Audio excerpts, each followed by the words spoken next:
नारायण नारायण नारायण नारायण नारायण। हरे कृष्णा कृष्णा कृष्णा हरे हरे, हरे राम राम राम हरे हरे। श्रीमद् कुंज बिहारी नमः। श्री बिहारी जी के चरणों में आप सभी के लिए मैं मंगल प्रार्थना करता हूँ। और कई दिनों से कुछ साधना संबंधी बातों पर विचार चल रहा है। उसमें ही कल ये प्रसंग चल रहा था कि भगवान का प्रेम कैसे प्राप्त हो। तो उसमें मैंने कहा था कि निष्काम भाव से यदि कर्म किया जाए तो वो भगवत प्रेम को बढ़ा देता है। अब पहली बात तो यह है कि निष्काम भाव से हम कर्म करें, लेकिन उस कर्म में सभी का हित छिपा होना चाहिए। ध्यान देना, जिसमें दूसरे का अहित हो ऐसा हमें कर्म नहीं करना है। ऐसे तो गोस्वामी तुलसीदास जी ने रामचरितमानस में बहुत जगह पर ऐसा कहा है कि जगत में जो दुष्ट प्रवृत्ति के लोग हैं वो भी कई बार दूसरों का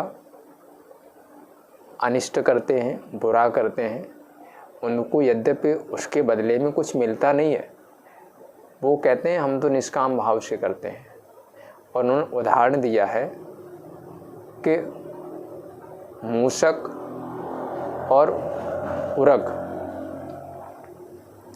चूहा और सर्प, इन दो का उदाहरण दिया कि चूहा कई बार नुकसान कर देता है। कैसे? जैसे एक चूहा किसी की अलमारी में बंद हो गया तो उन्होंने अलमारी बंद कर दी और वो 5 दिन के लिए कहीं बाहर चले गए। तो चूहे ने क्या किया कि अंदर जो उनके बड़े अच्छे अच्छे कपड़े रखे थे उन कपड़ों को काटना शुरू कर दिया। बड़े सुंदर सुंदर साड़ियाँ, सूट, वो उस चूहे ने काट दिए सारे। तो किसी ने पूछा कि भाई ये जो आपने काटे हैं ये आपका भोजन तो है नहीं है, आप कपड़ा तो खाते नहीं है, फिर आपने ये क्यों किया ये काम? कहा बस मैंने निष्काम भाव से किया है, मुझे कोई इसका फल तो नहीं चाहिए। ऐसे ही सर्प है। सर्प कई बार किसी को डंक मारता है तो कोई एक बूंद खून से उस सर्प का पेट नहीं भरेगा, उसको भी पता है, लेकिन वो मार देता है। तो ये चीज़ भी हमें ध्यान रखनी है कि साधक निष्काम भाव के साथ में ये देखे कि इसमें दूसरे का मंगल हो रहा है कि नहीं हो रहा है। यदि हम निष्काम भाव से, क्योंकि दुष्ट लोग बिना कारण के दूसरों को नुकसान पहुंचाने के लिए, यद्यपि उनका कोई लाभ नहीं है, मान लो किसी का बच्चा कोई अच्छे पेपर देने जा रहा है, IAS के पेपर देने जा रहा है। अब कुछ लोग ऐसे समाज में देखे जाते हैं कि वो बिना कारण के बस ये पेपर न दे पाए, गया जाकर के पीछे से टक्कर मार दी और उसके चोट लग गई। डॉक्टर ने कहा कि इसको अब 4 हफ्ते हॉस्पिटल में रहना पड़ेगा। अब इसमें विचार करने की बात है कि उसने जो टक्कर मारी उससे उसको क्या मिला? कुछ हासिल हुआ? दूसरे को नुकसान किया। ऐसे ही कुछ लोग आजकल देखने में आता है कि दूसरों के बारे में दुष्चर्चा कर देनी, दूसरे के परिवार की दुष्चर्चा कर देनी, किसी के बच्चे की शादी होने जा रही है उसमें कोई उसको रुकवा देना, वैसे ही बिना कारण के। तो उनसे पूछो कि आप ऐसा क्यों करते हो? मतलब बस यूँ ही निष्काम भाव से कर रहे हैं। तो ये चीज़ हमें ध्यान रखनी है साधक को कि कर्म निष्काम भाव से हो, लेकिन उस कर्म से सामने वाले को खुशी मिलनी चाहिए, उस कर्म से दुख ना मिले। इस चीज़ का साधक विशेष ध्यान रखे कि हमारी क्रिया दूसरे को सुख प्रदान करे, ऐसे काम। तो वो काम निश्चित है कि आपको ईश्वर की तरफ लेकर के जाएगा। अब कुछ छोटे छोटे प्रश्न हैं, मैं उनका उत्तर भी आपको दिए दे रहा हूँ। किसी का प्रश्न है कि महाराज, ये जो हम मूर्ति पूजा करते हैं घर में, भगवान शिव की, नारायण की, या लड्डू गोपाल जो अपने घर में रखते हैं उनकी पूजा करते हैं, ये पूजा करने से क्या भगवान प्रसन्न होते हैं? क्या वो ईश्वर को ये पूजा लगती है? ईश्वर को पता चलता है ये मूर्ति पूजा? क्योंकि मूर्ति तो जड़ है, वो तो पता चल रहा है कि वो जड़ है, तो मूर्ति की पूजा जड़ की पूजा नहीं होती है। तो इसके उत्तर में हमने जो महापुरुषों से सुना तो उन्होंने कहा कि देखो, पहले तो साधक इस बात पर पहले निश्चय करे कि ईश्वर कण कण में बैठा हुआ है। यो माम पश्यति सर्वत्र सर्वम च मयि पश्यति। ध्यान देना, ये संपूर्ण जगत मेरे अंदर है और मैं संपूर्ण जगत के अंदर बैठा हुआ हूँ। ऐसा कोई भी कण नहीं है, ऐसी कोई वस्तु नहीं है जिसके अंदर वो परमात्मा, वो सार्वभौम शक्ति, वो सुप्रीम पावर जिसमें बैठी न हो। तो जो मूर्ति आप अपने घर में लेकर के आए हो, भले वो लड्डू गोपाल हैं या राधा कृष्ण हैं या बिहारी जी हैं, वो जो विग्रह है आप जिसकी पूजा कर रहे हो, इस चीज़ को अपने मन में बिठा लो कि ये मूर्ति के कण कण में वो नारायण बैठे हुए हैं। इसलिए, और हमारे शास्त्रों में तो आया है, ये भी जैसे भगवान के अन्य अवतार होते हैं राम कृष्ण आदि, ऐसे ही ये भी भागवत में आया है, अर्चावतार है। यहीं से साधक की शुरुआत होती है। भगवान तो मूर्ति के अंदर बैठे ही हैं, लेकिन बात यह है कि वो करने वाले के ऊपर देखना है कि करने वाला मूर्ति देख रहा है या भगवान देख रहा है। अब थोड़ा आप सूक्ष्मता से बुद्धि लगा करके विचार करो कि जब आप किसी मूर्ति के सामने जाके खड़े होते हो तो उस समय आपके मन में क्या कल्पना बनती है? क्या आप ये सोचते हो कि मूर्ति को देख करके, ध्यान देना, कि जयपुर से आई हुई फलाने व्यक्ति ने बनाई इस मूर्ति को मैं प्रणाम करता हूँ?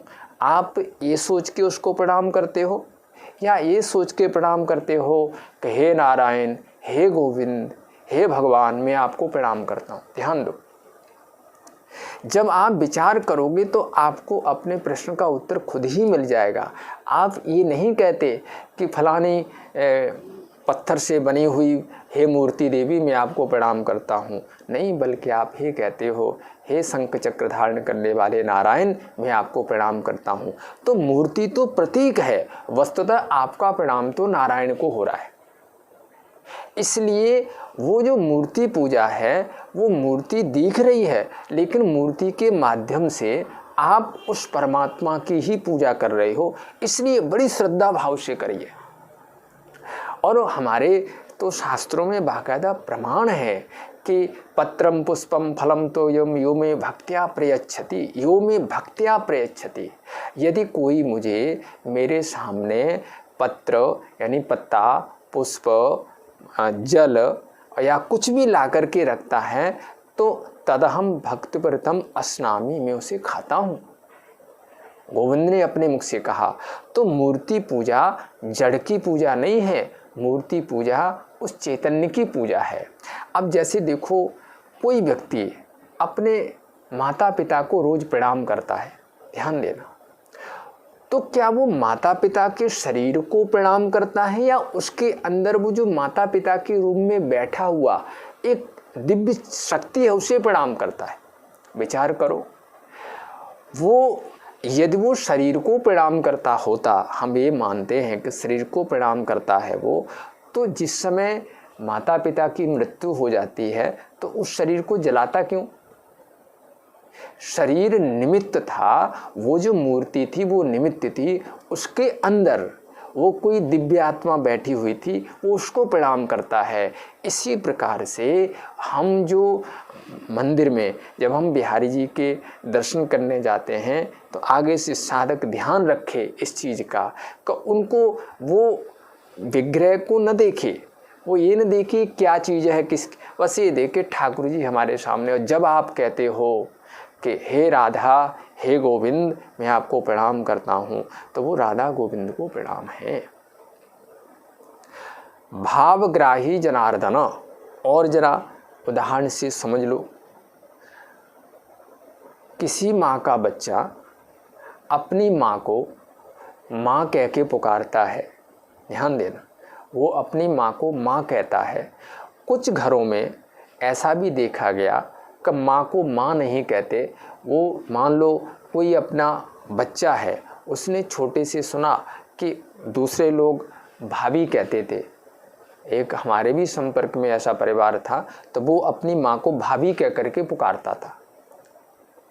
तो जब वो माँ को भाभी बोलता है तो उस बच्चे को भी ये बात पता है कि मैं अपनी माँ को बुला रहा हूँ, और माँ को भी ये बात पता है कि ये मेरा देवर नहीं है, ये मेरा बेटा है। वो भाभी जब कहता है तो वो भाभी के रूप में माँ ही आती है, और उस समय माँ समझ लेती है कि ये मेरे कोई भाभी कह के पुकार रहा है। इसी प्रकार से आप जिस किसी नाम से उसे पुकार लो, भावग्राही जनार्दना, नारायण तो भाव को ग्रहण करते हैं। इसलिए जब भी आप आज की बात, आपके घर में जो भी विग्रह है, लड्डू गोपाल है, कोई भी है, तो आप ये नहीं देखना कि ये पीतल है कि लोहा है कि चांदी है, आप ये देखना ये लड्डू गोपाल हैं, ये वही गोपाल हैं जो माँ की यशोदा की गोद में खेले हैं। और जब आप उनका ध्यान करके चढ़ाएंगे, क्योंकि वो जो विग्रह है उसके कण कण में परमात्मा तो पहले से ही विराजमान है। जिस समय वो धातु के रूप में थी तब भी परमात्मा उसके अंदर बैठा हुआ था। उसके बाद धातु का रूप वापस जब वो उस रूप में आ जाएगी, परमात्मा नहीं जाएगा। परमात्मा तो इस आकाश के कण कण में भरा हुआ पड़ा है। इसलिए आप जब भी आप पूजा करते हो तो बिल्कुल मान के चलना कि मैं उस मूर्ति को नहीं, मैं उस मूर्ति को प्रणाम नहीं कर रहा हूँ, बल्कि मैं नारायण को प्रणाम कर रहा हूँ जो कि मूर्ति के अंदर विराजमान है। अब कई बार हमारी भावनाओं में देखो, हमारी भावना की परिपक्वता, कई बार हमारे मन में संशय विपर्य होते रहते हैं, कई बार खुद आ जाते हैं पूर्व जन्म के संस्कार से, कई बार कोई व्यक्ति पैदा कर देता है। जैसे एक व्यक्ति भगवान शिव की पूजा कर रहा था और उसको पूजा करते करते 8-10 साल हो गए, तो उसको दर्शन नहीं हुए, भगवान शिव के उसको दर्शन नहीं हुए। तो किसी से जाके उसने कहा कि इतने 10-12 साल हो गए पूजा करते, भगवान शिव दर्शन तो देते नहीं। तो उसने कहा कि देखो कोई बात नहीं, आप शिव जी की पूजा बंद करो और कृष्ण की पूजा शुरू करो, ये आपको जल्दी दर्शन दे देंगे। तो उसने क्या किया कि उसके घर में एक अलमारी बनी हुई थी, तो नीचे वाले खाने में पहले शिव जी को रखता था वो, तो उसने क्या किया, वो शिव जी का विग्रह उठा करके ऊपर वाले खाने में रख दिया और नीचे भगवान कृष्ण का विग्रह ला करके रख लिया। और अब वो भगवान कृष्ण की पूजा करने लगा और ये कहता हुआ भगवान शिव से कि आप दर्शन तो देते नहीं, इसलिए अब हम आपकी पूजा नहीं करेंगे, अब हम इनकी पूजा करेंगे। तो उसने महाराज सब कुछ किया, तो उसने धूप जलाई और धूप का धुआं वो भगवान कृष्ण को देने लग गया। तो धूप उसने जला करके और वहाँ साइड में रख दी।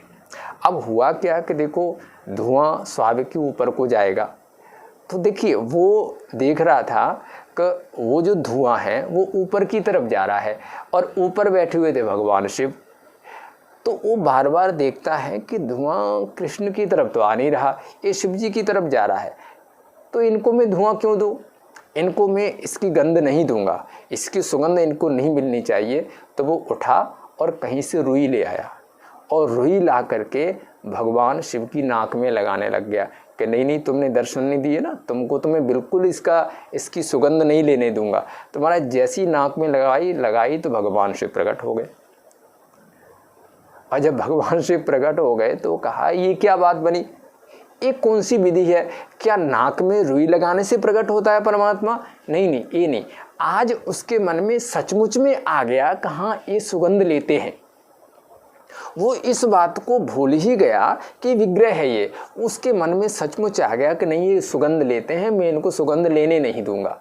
तो भगवान शिव प्रकट हो गए। तो बात ये है कि हम कहीं ना कहीं हमारे भावों में, यद्यपि जब हमें पता नहीं होता है, जब हम मूर्ति देख रहे होते हैं तब भी उसमें भगवान है। ध्यान देना, ऐसा उसको तो पता है, वो जानता है कि इस समय मेरे को नहीं देख रहा है, इस समय मूर्ति को देख रहा है।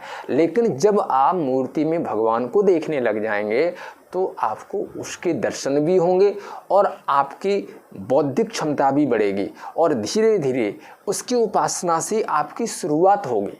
भागवत में लिखा है कि वो साधारण कोटि का साधक है, साधारण कोटि का भक्त है जो केवल मूर्ति में मुझे देखता है। तो मतलब भक्त की सीढ़ी में वो आ गया।